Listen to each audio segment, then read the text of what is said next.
தேவன் விரும்பும் சபை பாகம் 49. இயேசுவின் உபதேசம் 18. மத்தேயு எழுதின சுவிசேஷ புத்தகம் 5வது அதிகாரம் 38 42 வரை உள்ள வசனங்கள்.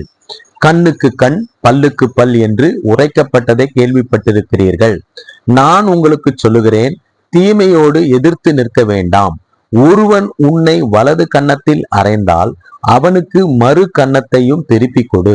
உன்னோடு வழக்காடி உன் வஸ்திரத்தை எடுத்து கொள்ள வேண்டும் என்றிருக்கிறவனுக்கு உன் அங்கியையும் விட்டுவிடு. ஒருவன் உன்னை 1 மைல் தூரம் வர பலவந்தம் பண்ணினால் அவனோடு 2 மைல் தூரம் போ. உன்னிடத்தில் கேட்கிறவனுக்கு கொடு.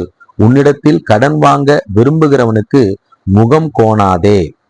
பழிவாங்குகிற குணத்திற்கு எதிராகவும் தீமையோடு எதிர்த்து நிற்காதபடிக்கும் பொறுமையோடு அன்பாய் மற்றவர்களுக்கு உதவி செய்யும்படியாகவும் இயேசு போதித்த இந்த உபதேசங்களுக்கு கீழ்ப்படிந்து இயேசு விரும்பும் சபையாக நாம் காணப்படுவோம். ஆமென்.